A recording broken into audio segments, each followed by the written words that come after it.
All right, I'm Jeffery and I will be countering Megan Mankey's speech on the waste management of America. So I'm going to start the same as my opponent. Imagine yourself on a hike. The moist earth is a wholesome, rich brown, and the landscape is flourishing with life. You come across a ridge overlooking a gorgeous valley with a babbling brook overflowing through the middle, cascading, babbling, and shining in the sunshine, casting a light glow on the rocks around it. Now imagine that it's all covered in trash.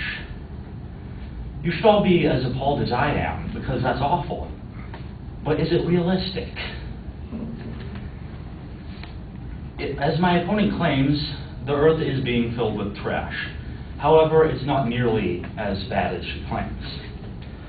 The collective people of America adequately care for their own waste. As a culture, we have been wasteful in the past. With the Green Movement, this has changed greatly. I will be discussing my opponent's point of America's polluting our land by continuing to make permanent landfills, and America's lack of knowledge in how to recycle.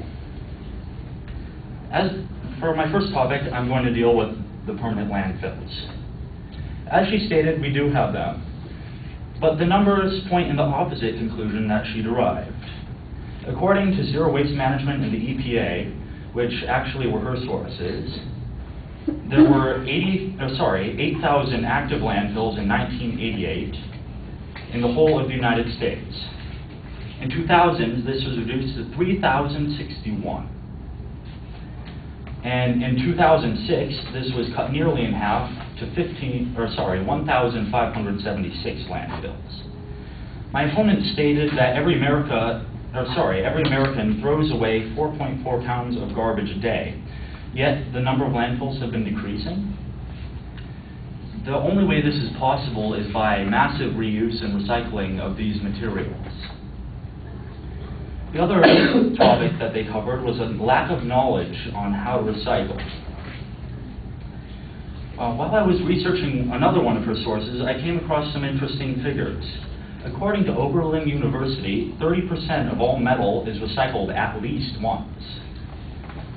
The steel industry's annual recycling saves roughly enough energy to electrically power about 18 million households for a year.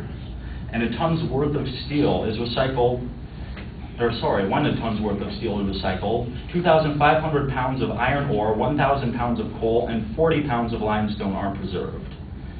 If you count this 30% into account, that's a lot of savings. A couple other things I found is that aluminum saves 95% of the energy saved, 95% of the energy that it takes to convert the raw product into new aluminum, and that more than 50% of all aluminum cans that we use have recycled aluminum in them. And now on to glass. 25 to 30% of all glass in bottles has been recycled. And all of these figures point to America knowing how to recycle. I just can't get around that conclusion. And then when you couple these with the reuse facilities that I came across while researching the EPA, this is what I would call a recycling and reusing force to be reckoned with. According to the EPA, the reuse centers are a type of source reduction, where instead of trying to deal with a product that's already been produced, you're actually stopping it before it starts. Kind of fire prevention, if you will, in a different sense. So they've come up with the reuse and refurbishing centers, which take old products, much like the Salvation Army does, and redistributes them off and actually has people pay for them. So this essentially halves the production cost of each of these different items that they're selling by selling them twice and removing the cost that it takes to make them again. So according to the EPA, there are 6,000 of these centers around the world, around the United States, which is quite a bit more than the landfills that there are now. And a few facts on them. In 2007, containers and packaging represented 28% of the materials in them. or in these reuse centers. And these are like newspaper, clothing, etc. 70% of durable goods, 10% of other, sorry, I'm messing this up. So container packaging is 28%, in addition to the non-durable goods, 17% of that. The durable goods at 10%, and the other compostables at 45%. So as is seen in the evidence above, America is doing quite well in waste, in the reduction of waste and the recycling of said waste. According to Moore's law, where the technology is exponentially increasing, building off of previously existing technology, America's recycling capacity will be greatly improved in the future, as long as the will to improve it exists. Thank you.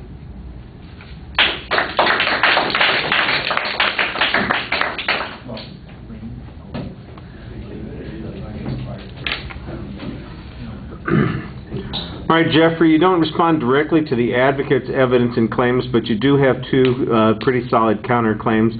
One on the availability of landfills and what the inference is from that that suggests that we are, in fact, being effective at recycling. And the other one is that we've got these alternative facilities that are also allowing us to reuse products.